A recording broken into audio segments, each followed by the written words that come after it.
কতই রঙ্গ দেখি দুনিয়ায়। বিধবা পুরুষ, লক্ষ্মী ছেলে, তৃণমূল জমানায় কত কিছুর যে সাক্ষী থাকলো রাজ্যবাসী, তার বলার অপেক্ষা রাখে না। কিছুদিন আগেই বিধবা ভাতার পুরুষ উপভোক্তার কথা সামনে আসে। পশ্চিম মেদিনীপুরের পিংলার বাসিন্দা অমলেন্দু বিকাশ মণ্ডল। সম্পর্কে তিনি তৃণমূলের বুথ সভাপতি কমলাকান্ত মণ্ডলের ভাই, আর পেশায় হোমিওপ্যাথি চিকিৎসক। কিন্তু পুরুষ হয়েও দিব্যি বিধবা ভাতার টাকা নিচ্ছিলেন বলে অভিযোগ তার বিরুদ্ধে। তাকে ইতিমধ্যেই গ্রেফতারও করেছে পুলিশ। এবার সামনে এলো বিস্ফোরক অভিযোগ। বিধবা ভাতার উপভোক্তার টাকা ঢুকছিল সধবা মহিলার অ্যাকাউন্টে, নাম পরিচয় বিধবা মহিলার। তবে দিনের পর দিন তার নামে অনুমোদন পাচ্ছিলেন অন্য কেউ। মালদহের চাঁচলের বাজারপাড়া এলাকার বাসিন্দা সরিতা আগরওয়াল। অভিযোগ, বিধবা ভাতার জন্য আবেদন করলেও তিনি কখনো টাকা পাননি, অথচ সরকারি নথি ও ব্যাংক স্টেটমেন্টে দেখা যাচ্ছে তার নামে বরাদ্দ হওয়া টাকা 2023 সাল থেকে 2026 সাল পর্যন্ত নিয়মিত তোলা হয়েছে। তার নামে একটি ভুয়ো অ্যাকাউন্ট তৈরি করে সেখানে বিধবা ভাতার টাকা জমা করা হয়েছে বলে অভিযোগ।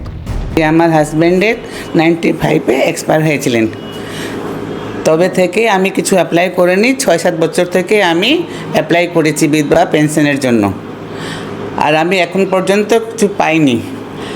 আমার অ্যাকাউন্টে দেখাচ্ছে যে আমার মাসে মাসে টাকা ঢুকছে, কিন্তু আমাদের নম্বরে টাকাটা ঢুকছে না, অন্য নম্বরে চলে যাচ্ছে। আমরা কিছুদিন আগে দেখতে পারি অনলাইনে যে সেই টাকাটা কাকিমার জন্য অ্যালট হয়েছে, কিন্তু সেই টাকাটা অন্য একটা এসবিআই অ্যাকাউন্টে ঢুকছে, যেটা কাকিমার বা আমাদের পারিবারিক কারো অ্যাকাউন্টটা না।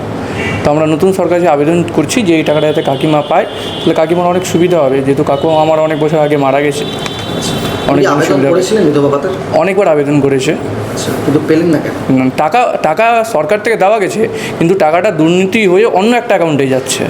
আচ্ছা, প্রতি মাসে টাকাটা ঢুকছে, কিন্তু কাকিমার অ্যাকাউন্টে আসছে না, ওটা এসবিআই এর আরেকটা অন্য কারো অ্যাকাউন্টে যাচ্ছে। আচ্ছা, কিন্তু ডকুমেন্ট কাকিমারই সব আছে, জেনুইন। আচ্ছা, একাধিক ভুয়ো অ্যাকাউন্ট সধবা মহিলাকে বিধবা মহিলা বানিয়ে প্রকৃত উপভোক্তাদের টাকা আত্মসাৎ করেছে তৃণমূল। ঘটনার তদন্তের নির্দেশ বিজেপি নেতৃত্বের।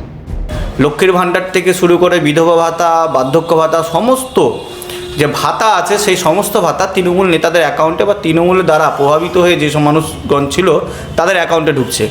আমাদের এই এলাকায় এই পরিসংখ্যানটা অনেক আছে, যে যাদের অলরেডি ভাতা হয়ে গেছে কিন্তু তাদের অ্যাকাউন্টে টাকা ঢুকছে না, অন্য কারো অ্যাকাউন্টে ঢুকছে।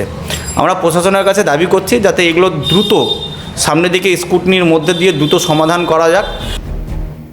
একজন নন, একাধিক প্রকৃত উপভোক্তা সরকারি সুবিধা থেকে বঞ্চিত। তৃণমূল জমানায় দুর্নীতির আঁতুড়ঘর হয়ে উঠেছিল সরকারি প্রকল্পগুলি। একের পর এক প্রকল্পে দুর্নীতি, কাটমানির অভিযোগ। প্রশাসনের আড়ালে গিয়ে সরকারি প্রকল্পে এত দুর্নীতি সম্ভব? তৃণমূল কি অবগত ছিল না তৃণমূলের নেতৃত্বদের কারবার নিয়ে?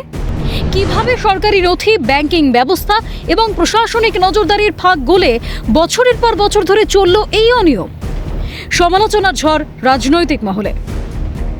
অভিষেক সাহার রিপোর্ট, ক্যালকাটা নিউজ।